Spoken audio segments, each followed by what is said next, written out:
अस्सलाम वालेकुम फ्रेंड्स। आज लेकर आई हूँ मैं आप लोगों के लिए मकई की रोटी की बहुत ही ज़बरदस्त रेसिपी। इस तरीके से आप मकई की रोटी बनाएंगे तो बहुत ही क्रिस्पी बनेगी और इतने मज़े की बनेगी कि आप इस तरीके से बार बार इस तरह के पराठे बनाएंगे। बहुत ही यमी पराठा हमने बनाया है, बहुत ही आसानी के साथ हमने बनाया है और इतना ये क्रिस्पी है, क्रंची है कि बाद दफ़ा आप पराठा बनाते हैं तो वो सही नहीं बनता। तो आज मैं इसकी रेसिपी आपके साथ शेयर करूँगी। सिंपल सी रेसिपी है। तो सिंपल हमने इसके लिए मकई का आटा लेना है। आप जितना भी आटा लेना चाहें आपकी मर्ज़ी है। तो वो मैं बड़ा पराठा बनाऊंगी साइज़ में, तो इसके लिए मैंने तकरीबन 2 कप आटा लिया है। 2 कप से भी ज़्यादा ही होगा। और इसमें हमने 1 पिंच नमक शामिल कर देना है, थोड़ा सा बिल्कुल, क्योंकि इसमें नमक जो है वो बाद दफ़ा तेज़ हो जाता है। तो इसमें हमने नमक ऐड कर देना है और इसके साथ ही हमने इसे नीम गर्म पानी के साथ गूंद लेना है, क्योंकि इसमें ना थोड़ी सी लह जिसे कहते हैं वो बनानी है हमने। तो उसके लिए हमने इसमें थोड़ा सा गर्म पानी ऐड करना है ताकि ये अच्छी तरह से इसमें बाइंडिंग आ जाए। तो सिंपल इसमें पानी ऐड करते हैं और आटे को हमने सख्त लगा देना है। ज़्यादा नरम हमने नहीं लगाना और ना ही ज़्यादा टाइट लगाना है। बस दरमियाने साइज़ का आटा हमने तैयार कर लेना है। तो थोड़ा थोड़ा करके पानी ऐड करेंगे, यही इसका तरीका है। आप एक साथ इसमें पानी ऐड नहीं कर सकते, इस तरह से आपको पानी का सही से अंदाज़ा नहीं होगा। तो ये देखिए जनाब, पानी को हमने बराबर कर लेना है और गूंदने का तरीका आप देख लें, इसको किस तरह से आपने लगाना है।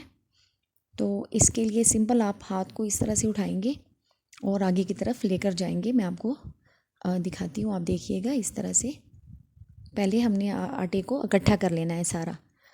जब सारा आटा एक साथ इकट्ठा हो जाएगा तो इसका मतलब यही होगा कि इसमें पानी की मिक़दार पूरी हो चुकी है और अब हमारा आटा तैयार है। तो इस तरह से ये गूंदने का तरीका है।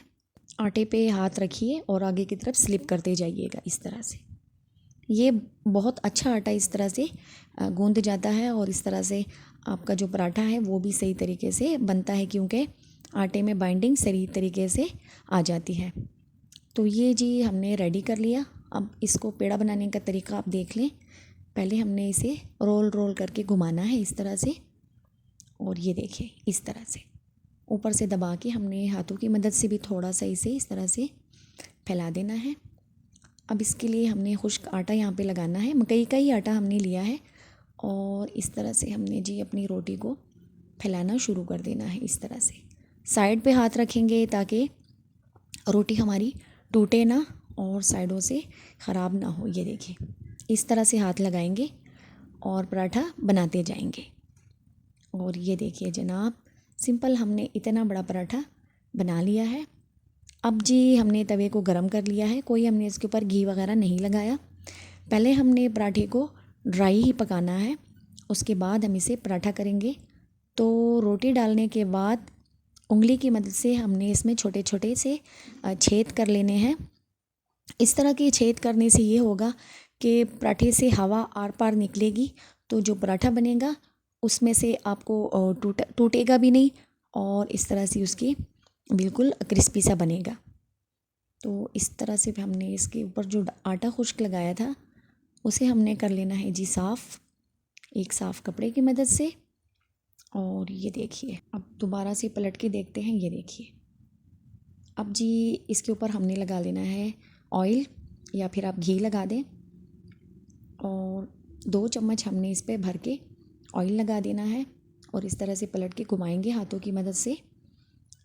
और इस तरह से तकरीबन 1 मिनट के अंदर जी हमारा बहुत ही क्रिस्पी सा पराठा तैयार हो जाएगा। तो ये देखिए हाथों की मदद से घुमाएंगे और इसी तरह से हमारा पराठा बहुत अच्छी तरीके से फ्राई हो जाएगा। तो चलिए इसे पलट के देखते हैं और चेक करते हैं। तो ये देखिए जनाब, पराठा हमारा अच्छे से फ्राई हो चुका है और ये देखिए बहुत ही खूबसूरत सा कलर इस पे आया है और बहुत ही यमी हमारा मकई का पराठा तैयार हो चुका है, बिल्कुल आसान रेसिपी के साथ। तो एक दफ़ा इसे ज़रूर ट्राई कीजिएगा। अगर आपको हमारी ये रेसिपी अच्छी लगी है तो वीडियो को लाइक कर दीजिएगा, चैनल पर नए हैं तो सब्सक्राइब कर दीजिएगा। वीडियो देखने का बहुत शुक्रिया। अपना ढेर सारा ख्याल रखिए। अल्लाह हाफिज़।